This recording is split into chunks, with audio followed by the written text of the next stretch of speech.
This podcast is sponsored by BetterHelp. After experiencing trauma, I went to therapy, and my therapist guided me through a difficult time in my life. They helped me understand what was happening and provided me with tools to cope and find my own strength and resilience. Their experience and compassion were invaluable and enabled me to rebuild my life and move forward. I strongly believe in the power of therapy to help people through difficult times. BetterHelp connects you with a licensed therapist who is trained to listen and give you helpful, unbiased advice. First, you go to their site. You can use my link, betterhelp.com/resilience. You answer a few questions, and BetterHelp will match you to a professional who has years of experience helping people with struggles just like yours. Let BetterHelp connect you to a therapist who can support you, all from the comfort of your own home. Visit betterhelp.com/resilience or choose podcast, then notes on resilience during sign up and enjoy a special discount on your first month. It's not just about preventing harm in the future and addressing the harm that's already happened. It's also about helping people get what they need to live a fundamentally good life. And the thing is, we know what helps with that. We know protective factors. We know factors of resiliency at the community and individual level. Hello, and welcome to Notes on Resilience. I'm your host, Manya Chilinsky, and this is another episode in our series, Advocating for Resilience, Empowering Mental Wellness, where we look at how to build resilience in our communities and beyond through advocacy. And today I spoke to Whitney Marris. She's a social worker and the Director for Trauma-Informed Practice and System Transformation with the Campaign for Trauma-Informed Policy and Practice. We talked about what is advocacy? What does it really mean to be an advocate? How to take care of ourselves as advocates, especially in the trauma and mental health advocacy space. And we just had a lovely conversation about what it means to work to make real and lasting change in this world. I think you're really going to enjoy this episode. Listen to Notes on Resilience on Apple Podcasts and subscribe. And we'd love for you to leave a review too. And hey, I'm really curious. Would you recommend this show to a friend?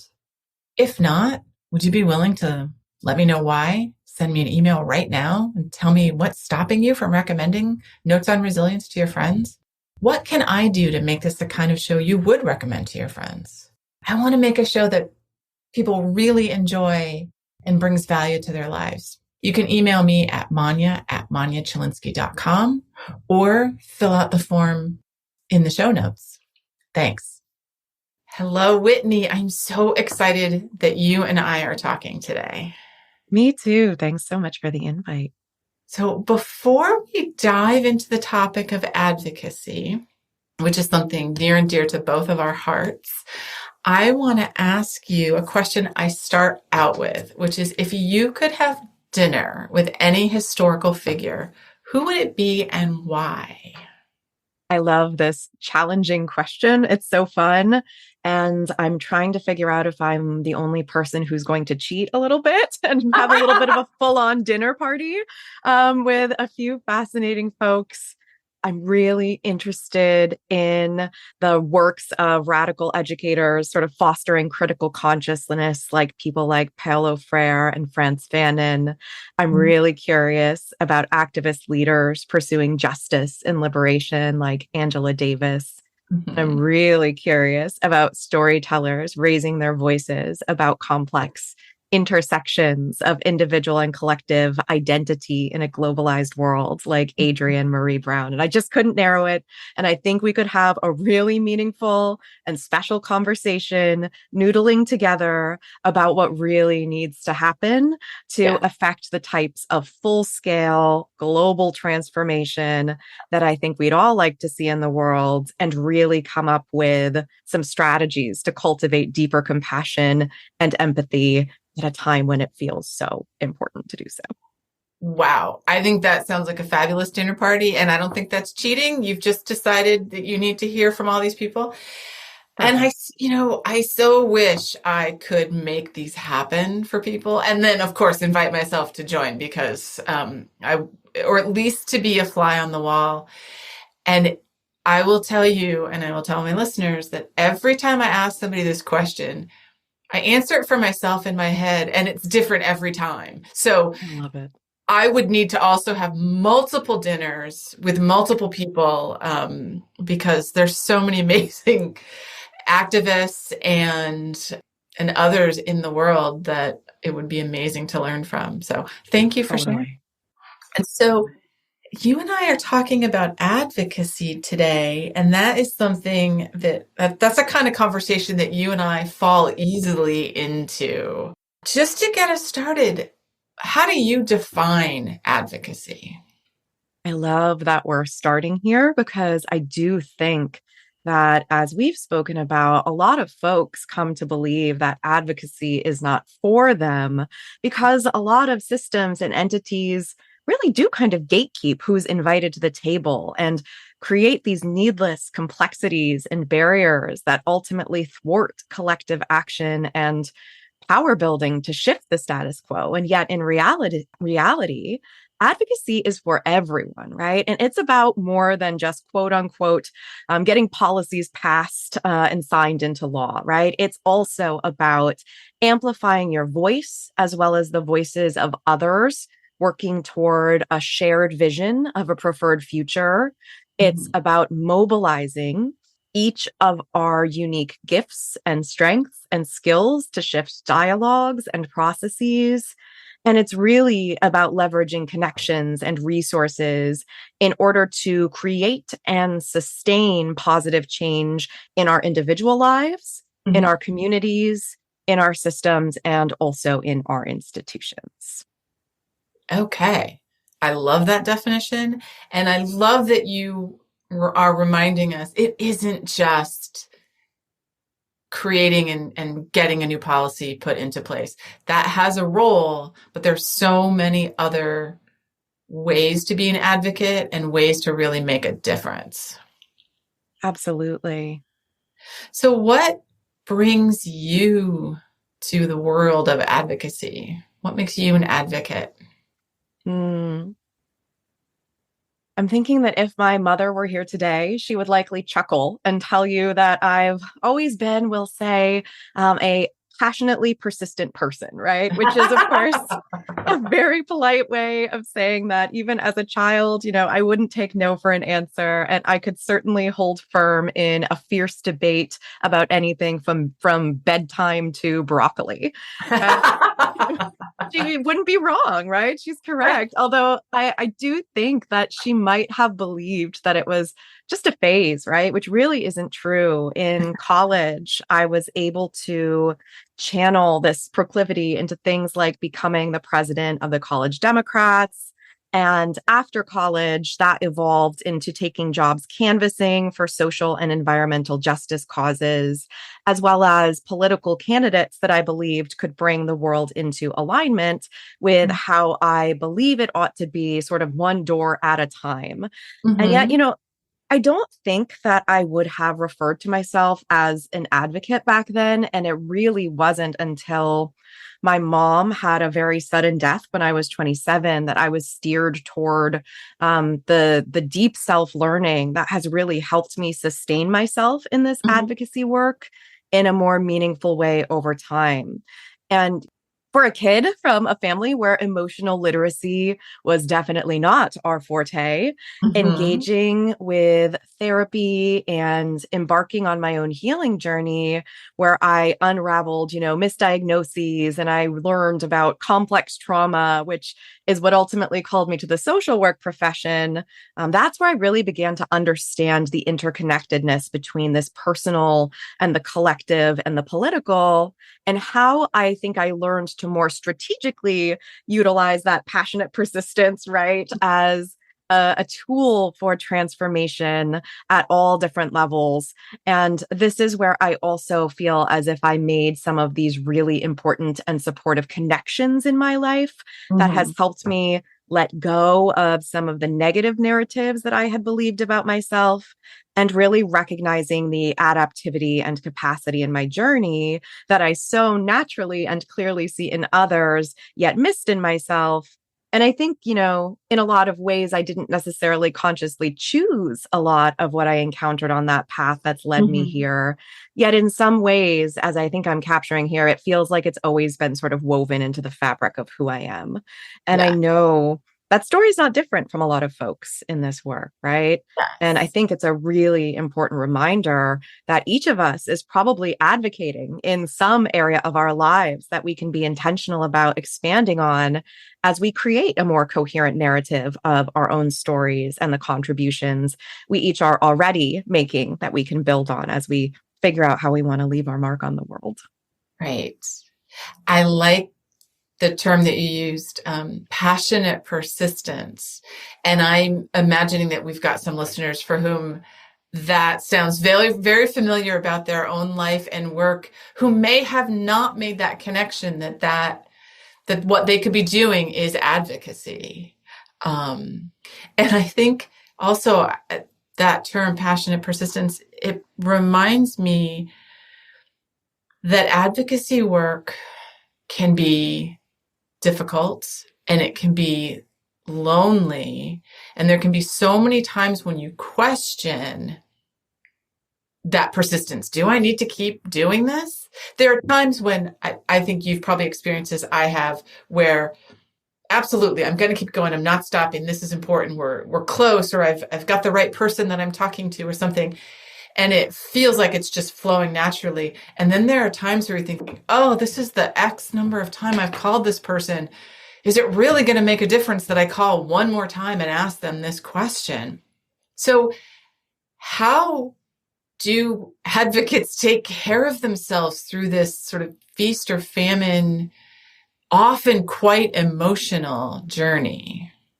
Mm, it's such an important question and a discussion to be having, because change, especially the kind that reshapes societies and systems and institutions, is notoriously slow. And Okay. the setbacks that you lifted up are part and parcel of the process, right?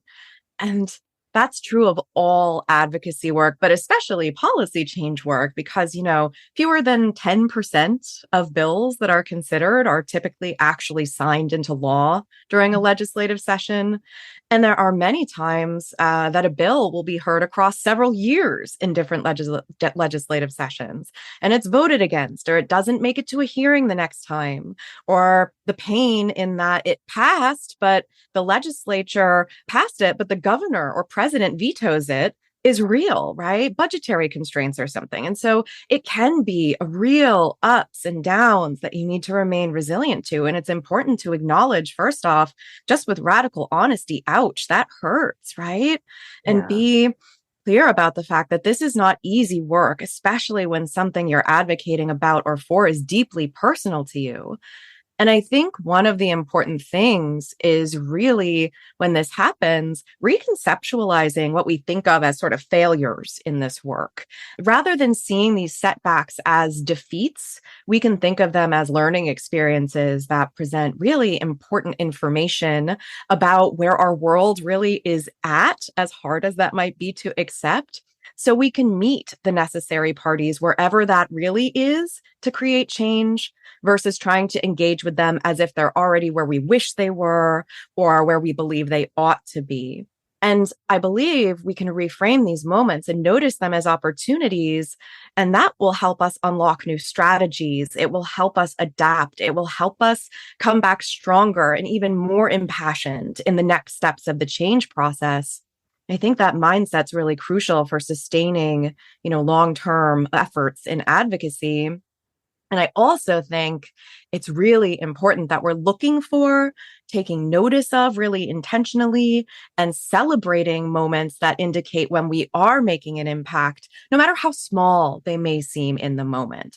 It's about the conversations that spark change, the awareness raised, the communities mobilized, the one person who tells you that what you did made a difference to them.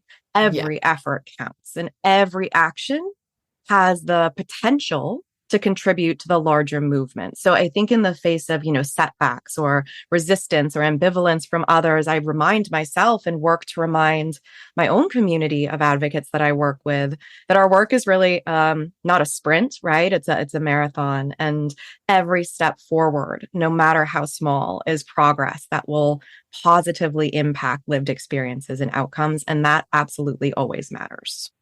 Yes. And I appreciate you saying that it always matters. And you mentioned something in your own story about early on, not necessarily thinking of yourself as an advocate. And that resonates with me so strongly. I mean, I picked up the phone to call my congresswoman to ask a question, and that set in motion something amazing, something life-changing for myself and certainly for many people who I'm never going to get a chance to meet. And that's the work, right? But in those moments, I wouldn't have characterized myself as an advocate. So I wasn't even thinking on that level. It was just, darn it, this is a thing and it needs to change. And here's a person who I think can help. And so I think it's interesting that many people almost kind of back into it, and without necessarily having that label to it. And I don't even know that I have a question here, but I find that interesting that it's probably very common experience to not necessarily know that you've already become an advocate. Totally. Totally. And, I think something that's really important to take with that is sort of a both and approach. It's really important to hold at the same time that every individual action you take matters and contributes and could be conceptualized as advocacy. And also that no one person in isolation can accomplish the type of total transformation, right, that we are trying to achieve. We really need each other in this work. And I think that that's a really important conceptualization, that aspect of, oh, I'm already doing this. And also, how do I join with others to buffer the stressors and to carry the weight of this work that you were speaking to earlier in ways that don't contribute to burnout or compassion fatigue or moral injury and distress? Right. And that's actually, that piece you just said is how you and I know each other, which is True. I found out about the Campaign for Trauma-Informed Policy and Practice. And first off, I have to say, as soon as I heard the name, I was like, yeah, these are my people. I need to get involved with these people. And it's through that group that I have met many other people. I've learned more about being an advocate. And I have found that support that I probably on some level knew that I needed, but didn't know how to find. Mm-hmm. Mm-hmm. And, you talk about one person can make a difference. And one of the ways one person makes a difference is by talking to another person and then either building a movement or making some sort of policy change or something like that. And I'm curious, especially given your work at CTIP, I guess advice for people who want to partner with or work with policymakers or kind of that official policy change advocacy. How should someone work with a policymaker to make real changes? And, here we're talking about mental health and trauma. It's true in any vertical, but this just happens to be the subject matter that you and I are talking about today. Absolutely. It can be a real dance. And so much of it is knowing your audience, right? Really understanding and noticing alignment and shared values and where you all want the same things, and using that as sort of an inroad to speak to both their head and their heart through, I believe, storytelling being sort of the best way to engage that and to make that happen. And I think when we are thinking about preventing and addressing trauma in our advocacy with policymakers and stakeholders and creating change in that arena, it's equally important that we're thinking about building resiliency to future threats, to holistic well-being, as well as creating the context and conditions for all people to flourish and thrive. And so I think it's also really important to acknowledge it's a multi-pronged process when we're in our educating phase, right? It's not just about the challenges and the harms. It's also about building a thriving and healthy society. It's also about framing this as a possibility of a different future where everybody can have access to what they need to live a full and self-actualized life, because we know that that exists. And I think we can get really into what I can sort of refer to as almost like trauma porn and exploiting these stories, right? Yeah. And only talking about the real challenges. And that's important. And this is another both and, right? It's this aspect of, and also it's not just about preventing harm in the future and addressing the harm that's already happened.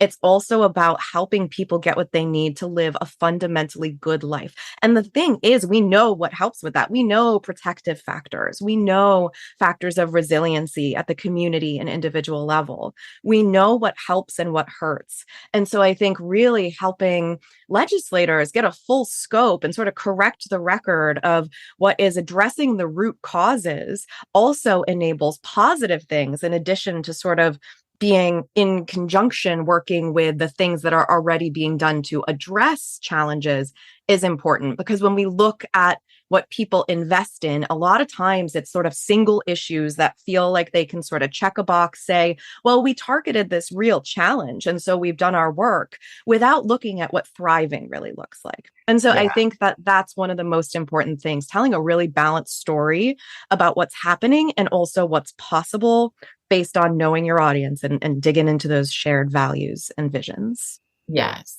So one thing you mentioned was the concept of storytelling. And as someone with lived experience, that was how I was reaching out to advocate. And I was able to use my story and affect change. Not every person who advocates has a personal story. So how does somebody like that, who may not be directly affected by trauma, for example, but truly believes how important it is that we're building a trauma-informed society, somebody like that, how are they going to make a real difference if they don't have that story to share? Absolutely. I think one of the most important things to recognize for anyone who even feels a little spark inside of them to advocate is that there's absolutely a place for everyone in this work. It's okay to not have the lived experiences that you're looking to help heal and repair and prevent, and to engage in ongoing self-reflection, about what you care about, what feels authentic for you is really important. To recognize what you're great at, where your strengths are, what you really want to accomplish, and how much you want to participate in. Mm-hmm. I think all of those things are really critical in this work, because it's important to know, that there is exploitation of caring and being committed that happens in this work. And if you don't sort of think about, where do I see myself in this, even if I don't have that lived experience that I am thinking about, where's my place in this, you could end up being pulled in a lot of different directions. So there's a lot of just knowing yourself, right? And knowing your calling, I think, can be a really important sort of North Star to follow. And so I really encourage everyone to consider, what makes sense and fits for you. Some of us are storytellers, weaving narratives that do expose those injustices and ignite a spark in others to act based upon our own experiences. Others are connectors, right? Bringing people together to amplify and unify others' voices in collective action toward change.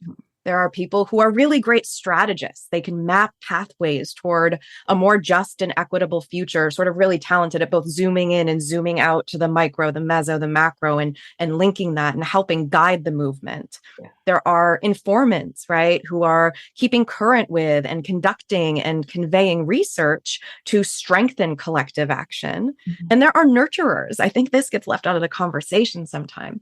Nurturers, right, just maybe offer compassion and support and help partners in change feel safe and empowered to keep moving forward and to tell their stories. Mhm. So I think really you are the one who gets to choose the legacy that you leave as a change maker.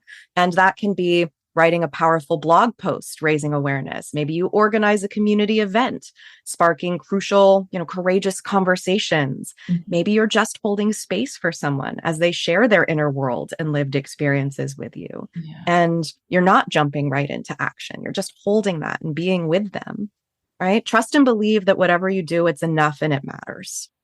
Yeah, I think that's a really important piece, an important reminder for people who are advocating that what you are doing matters, whether you've necessarily seen a change or not.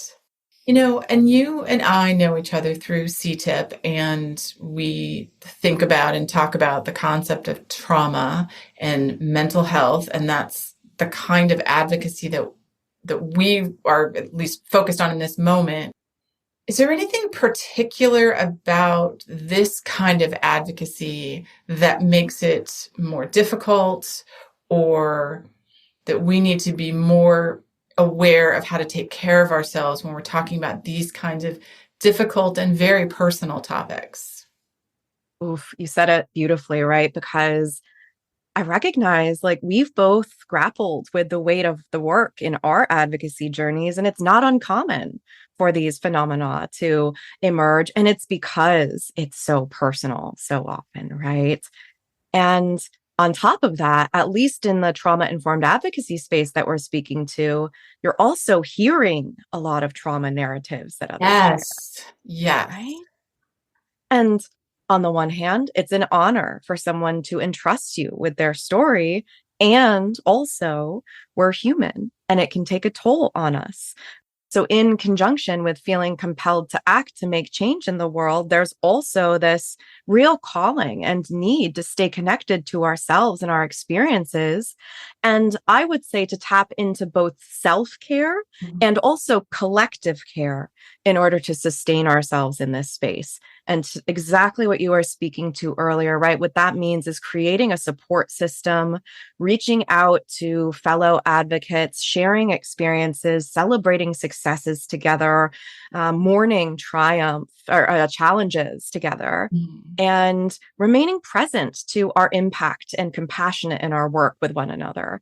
And I think through engaging with intentionality in how we care for ourselves and each other, we can learn from each other as well, new coping mechanisms to reach for, new resources to access, new ways to help each other stay connected to our purpose and the impact of our work by reminding each other that even when it can feel like we're on an island, we're not alone and that we're making a difference together. And I think, speaking concretely, one thing that becomes really important as you make more and more connections in the work is recognizing that setting boundaries is essential. This means knowing your own personal yeses and nos, right? Mhm. Being aware of when it fits for you to take on a new challenge and being honest with yourself when you need to tap into your support networks Mhm. and delegate so you can attend to your own well-being. And it's important to recognize that's not selfish. You're not betraying the movement. You're not doing enough. We are humans who have needs. Mhm. And as much as many of us who've had to make ourselves small or ignore those needs to survive in our lives, if we've had lived experience of trauma, it's so important to remain attuned to what's really happening in ourselves because when we don't, that's where we do harm inadvertently, unintentionally in the work to ourselves, to others we're working with. Whereas when we take care of ourselves and each other, there's just more spaciousness for compassion and empathy and clarity in the work. Yes, absolutely. Well, thank you for giving a few little hints about sort of self-care as we are working with advocacy, and we are getting close to the end of our time. And I want to give you a chance. Is there anything you haven't had a chance to share yet that you want to make sure our listeners know about advocacy, about trauma advocacy in particular? Anything to share? You know, That's such a good question because I feel like we could probably talk forever. But what I'm called to right now is I think there's also a really important piece of acceptance that sometimes needs to happen when you go into this work. And it sometimes can be helpful to conceptualize ourselves as seed planters because the reality is on this long arc of change, that acceptance is that we might not see the fruits of our labor in full during our lifetimes, during, even the next generation. It might not be happening. But again, staying firm, trusting the process, recognizing that the seeds that we're planting will be nourished and that they'll take root as we continue to grow together and use our voices and work together, that is a process to trust and believe will, germinate down the line. I think that's a really important piece, which brings us back to the importance of really celebrating those smaller successes along the way. Yes. Because otherwise, right, you might lose sight of the fact that what you're doing really is contributing to long-term change. Yes. Well, thank you for that. And Whitney, you are correct. We could, and we have spoken for hours on this topic. Valid. But, tell our listeners how they can reach you and learn more about you and your work. Absolutely. So the Campaign for Trauma-Informed Policy and Practice, or CTIP, as we've been calling it, CTIPP. You can visit our website. We have an advocacy series. It's a free 9-part sort of choose your own adventure series. There are videos, there are slides, there are reflective activities. If anything here has sparked your interest, there's ways to build on it there. We've also published a really large analysis of progress made in the last year when it comes to trauma-informed policy. So if this is the first time you're hearing about this and you're curious to see what's already happening that you can sort of join, or what's not happening, where there are gaps for you to help us fill, we have all of these different resources available to you on ctip.org. And you certainly are welcome to email me directly at whitney@ctip.org. Excellent. Whitney, thank you so much for sharing your knowledge and your story of advocacy with our listeners. And just thank you so much for being here. Such a pleasure. Grateful to be in community with you. Thank you for listening. I hope you got as much out of this conversation as I did.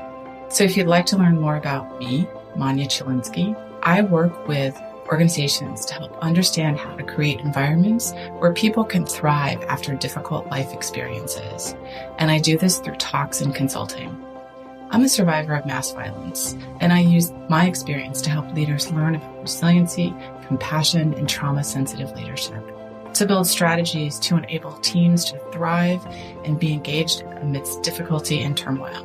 If this is something you want to learn more about, visit my website, www.manyachilinsky.com, or email me at manya@manyachilinsky, or stop by my social media on LinkedIn and Twitter. Thanks so much.